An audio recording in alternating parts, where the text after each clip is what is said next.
I'm Castleigh Johnson. I'm the founder of My Own Pathway. My background is in financial services as well. 15 years of banking. I was a banking examiner at the New York Fed, Goldman, AIG, and Ernst& Young. A lot in the risk space. So at the end of the day, access sits on the back of risk and how risk is assessed.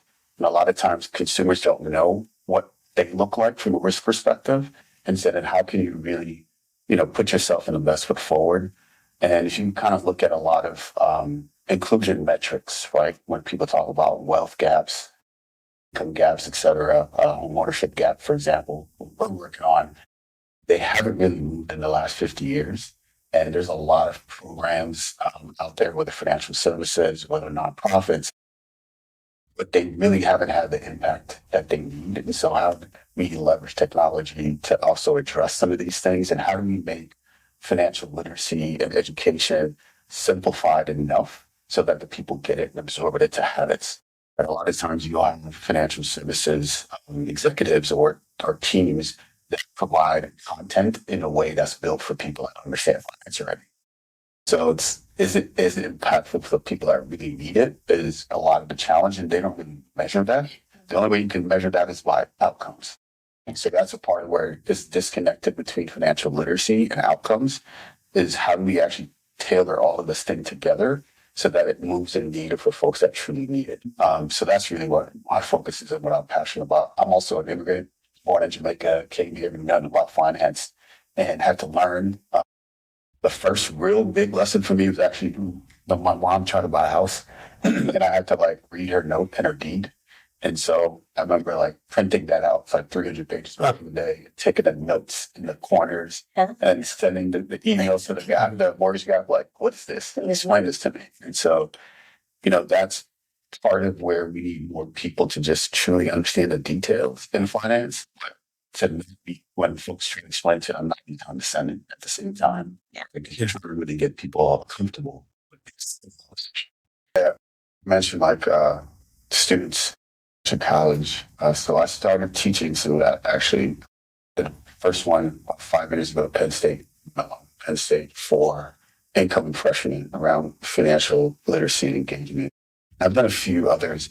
I actually pitched in the Department of Education 5 years ago, creating a Fintech financial literacy course that was leveraging technology for all colleges.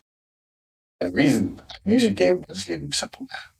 Their default rates, official default rates, because there's some interesting stuff that their official default rates at the time are say 20%. So the challenge becomes that's $1.6 trillion, right? Pretty well, their delinquency rates. Their delinquency rates are pretty high.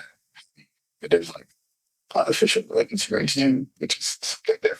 And that was pre-COVID. Pre-COVID, yeah. So things have changed. Yeah. Interesting part was if you actually, as Erin said, if you actually educate students and give them an opportunity to show them how this game works, their personal finance and their credit score and their financial literacy, they're much more likely to do the right thing faster. Something simple as, hey, if you're a student and you're paying rent, you can report into your credit score as a trade. It's 40 points. Right? Yeah. Think about this. Now you're graduating with a 700 credit score as a student versus you didn't even take these small things that you could have done that improved, or your parents had a good credit score. As you go to you should never get your covered. There's simple tricks that colleges can implement, that Department of Education could implement to actually build the risk profiles of these students. So now you have much more well-prepared students. Because before 50 years ago, you're graduating college with $6,000. Yeah. Now you're graduating $120,000. It's some more. Yeah. And they're not prepared for that truly, right? They're coming out making $60,000, $55,000. You're upside down on the debt. And you never really were taught these things, right? So you don't come from the right community and have upbringing where people are teaching you.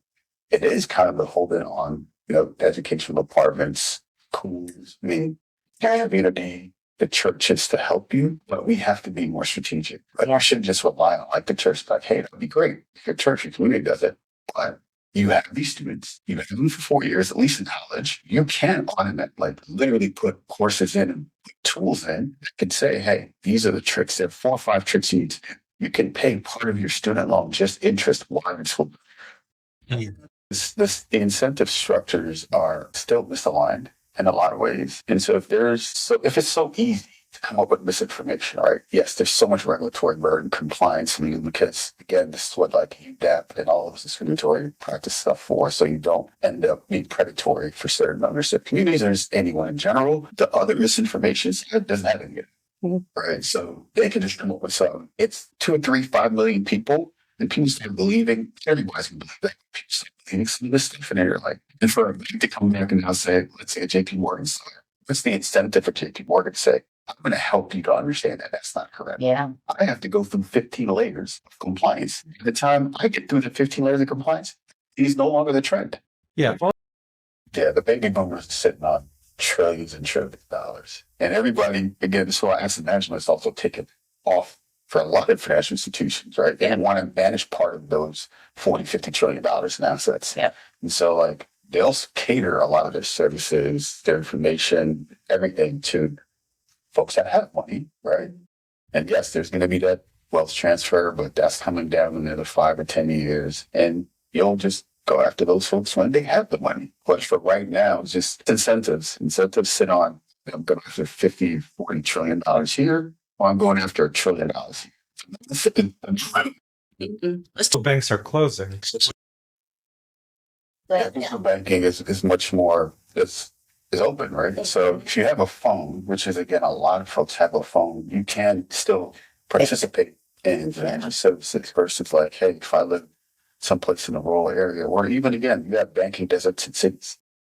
So if I gave Laura $1,000 and I gave Ariel $100,000 or $50,000, and I said, Laura, you only get simple interest. Ariel, you get compound interest. And I'm running that for 50 years. The first year, I'm like, let me switch that up now. Everything is even.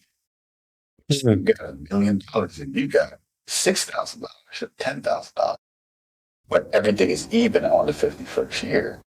Who am I still giving money to? $1 million. Like simple man, right? So that's part of the challenge, right? The challenge becomes the government, financial institutions. We've had a terrible history of how we treated underserved communities. VA loans. VA loans for Black folks had a 97% rejection rate, 98% rejection rate for years, right? So the trust has been not for a very long time. So again, there's a lot of the trust that you bring up is because of our history, right? And it's generational. Yeah. Because again, we go all back to Freeman's Bank. What happened there, right? Also, what happened there? The bank was like, all of these things kind of chip away at financial services, and we haven't should technically got rid of redlining in '68, right? We had 43% Black ownership back in York. You know what our ownership rate in 2020 was? 43%. We got rid of redlining and we had Community Reinvestment Act, CRA. Yeah. So technically, if a bank takes my money, they're supposed to have to lend in communities that they take deposits. Yeah. That still hasn't worked. Because CRA has to be enforced, and there has been a lot of enforcement around CRA. And I think CRA can be a stop from making another acquisition. Doesn't really stop you from growing. Right. So the way in which banks and financial institutions have to think about re-earning trust from certain communities, you have to look at the history of a lot of communities, impact overall, right? Regulators, financial institutions, policymakers. So we kind of like break this thing like, oh, some communities don't trust. No, there's a reason. Somewhat address that now with, non-discriminatory lending and accountability and all that stuff. Yeah.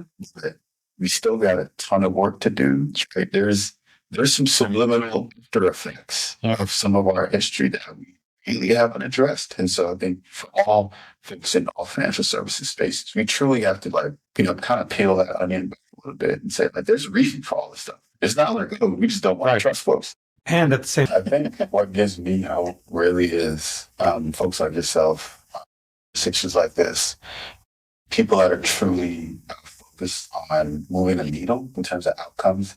I think a lot of times we'll have like a great policy written down and really implemented, good conversations, But the thing that is, there are some people that truly want to move the outcomes and are truly looking for good partners and truly looking at solutions that are not just for PR. Because a lot of stuff is like great PR, never gets implemented. We have some things, for example, on the mortgage side, it's called special purpose credit vehicles, for example. They're supposed to help with down payment, but a bunch of institutions set them up and never actually issue any money out, or very little money out of it, right? So I'm super hopeful for organizations that are like, I do something and you're actually going to do our money work off this. I think that I guess what gives me hope is just get conversations like this, people like yourselves that are, really open to bring in innovation to, spaces that and that have such impact, that can have such an impact for so many people, talking to millions of people that can be positively impacted. That is, It's a great segue